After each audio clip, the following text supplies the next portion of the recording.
आत्मीय भाइयों एवं बहनों, आपको पढ़कर सुना रहे थे पुस्तक क्रांति की करवट। लेखक डॉक्टर प्रणव पांड्या, प्रकाशक श्री वेद माता गायत्री ट्रस्ट TMD। विषय क्रांति का अनवरत प्रवाह है अपना मिशन।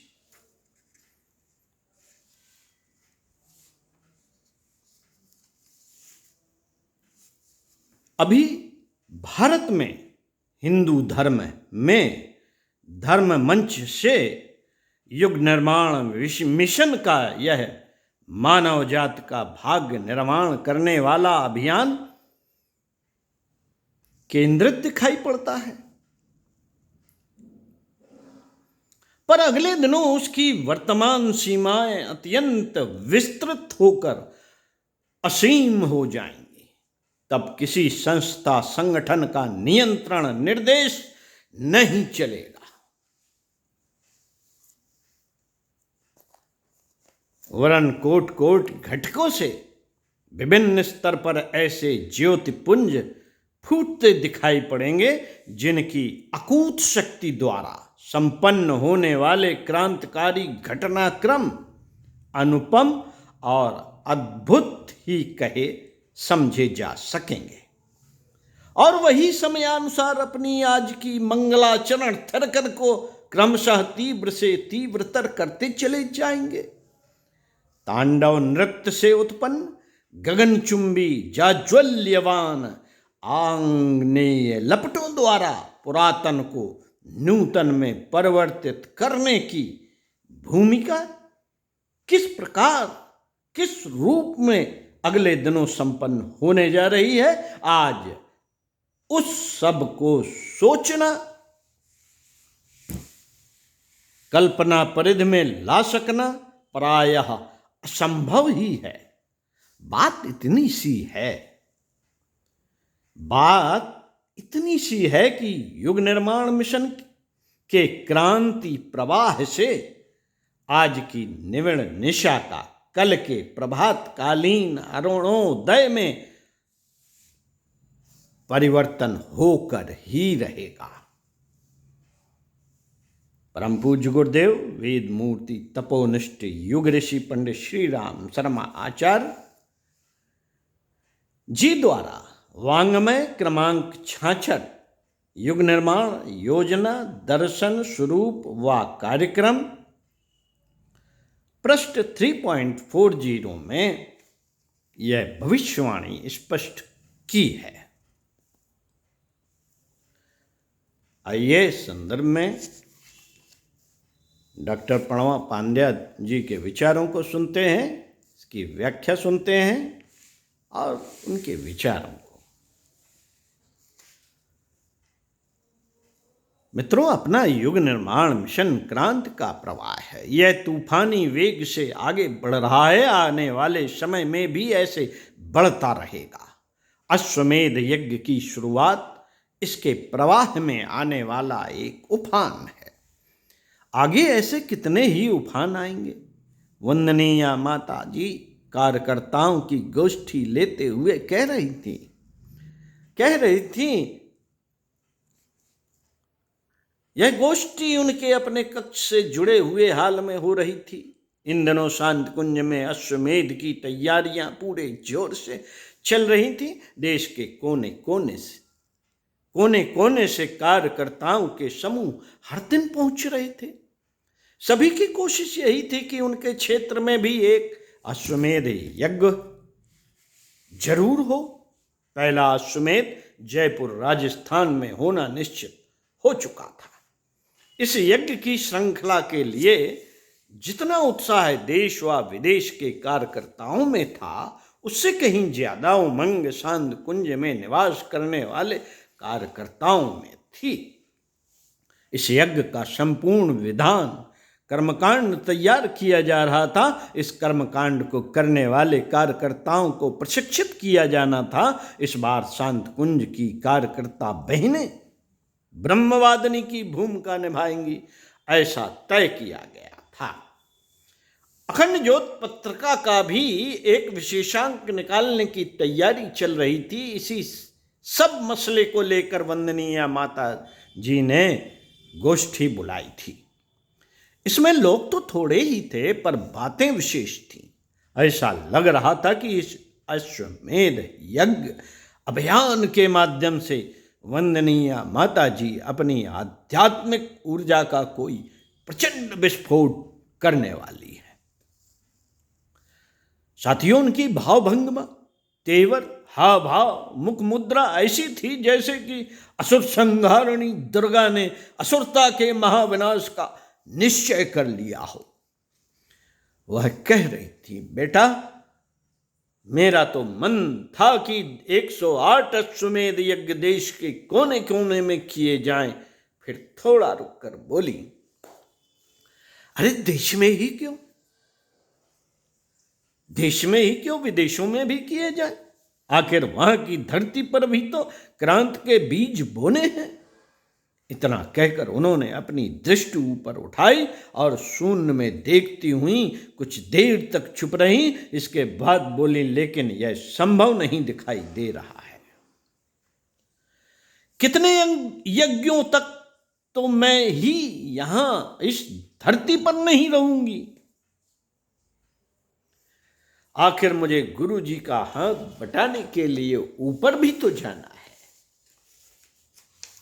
चलो, कोई बात नहीं, मेरे चले जाने के बाद तुम लोग जितना बने उतना करना।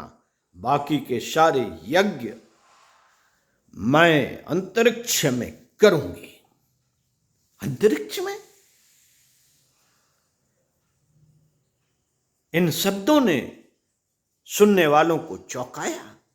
अपने पास बैठे हुए लोगों को इस तरह चौंकते हुए देखकर वंदनीय माता जी कहने लगी, अरे इसमें इतना चौंकने या हैरान होने की क्या बात है?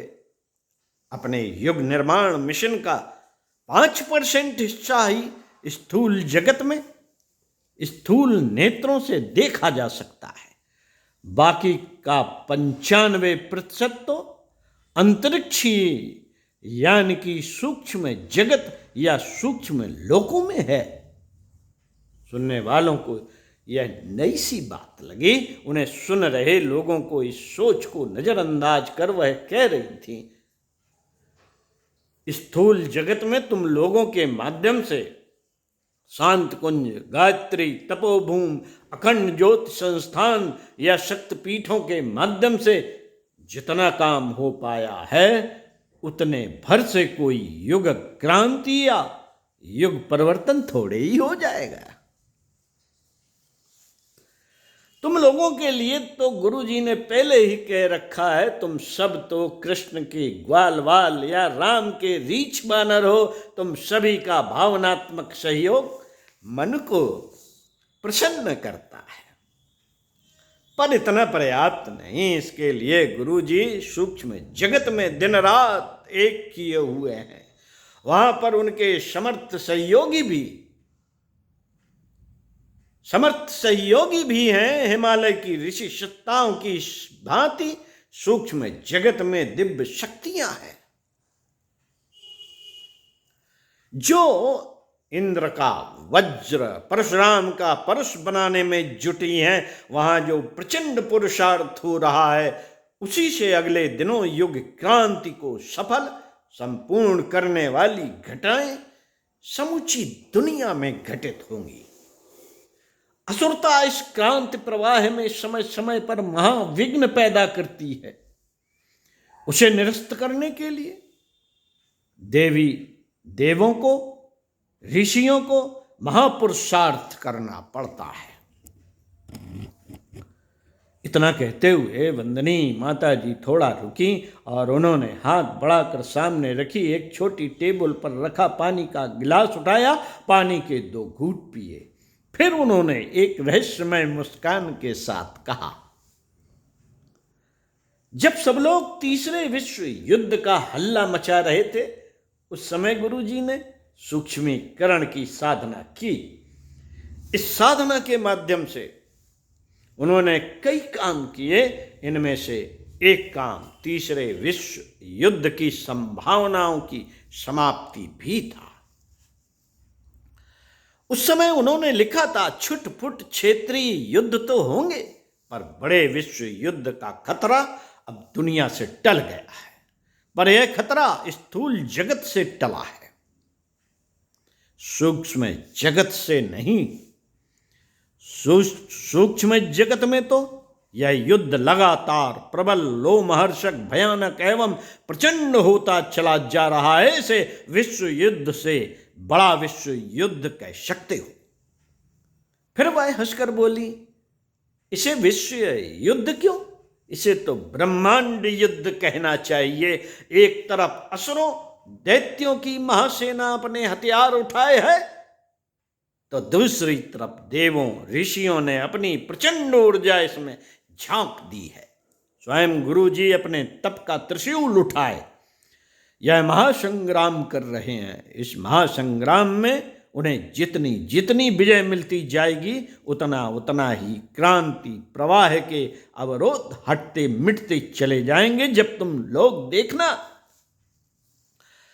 तब तुम लोग देखना कि देश में ही नहीं, पूरी दुनिया में अनेकों संस्थाएं, संगठन, अनेकों लोग तुम लोगों के कहे बिना, बिना तुम्हारे किसी प्रचार के, गुरु जी के विचारों के अनुसार काम करने लगेंगे। जो काम आज शांत कुंज के माध्यम से किए जा रहे हैं, वही सारे काम स्वयं ही अनेकों संस्थाएं, संगठन करने लगेंगे।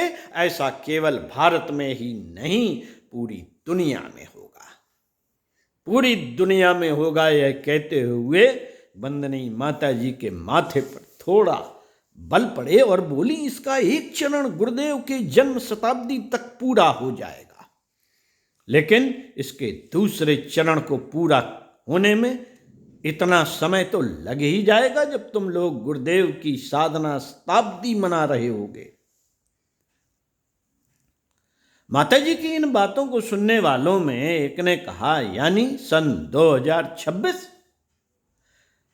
यह सुनकर वह बोली, हाँ, 2011 से 2026 तक का समय पूरे देश व पूरी दुनिया में क्रांतिकारी घटनाक्रमों की भरमार कर देगा।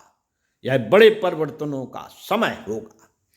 इस समय के पूरा होते होते युग परिवर्तन का स्वरूप स्पष्ट होने लगेगा। इतना कहकर वह हंसी और हंसते हुए बोली, पहले के महामानवों की क्रांति स्वरों में भी तो यही उद्घोष हुआ है।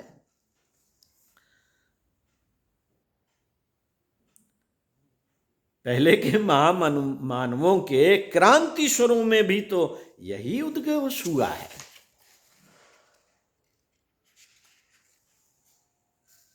क्रांति के स्वर फूटे सरदार के मुंह से। आइए इस बारे में अगले वीडियो में सुनेंगे।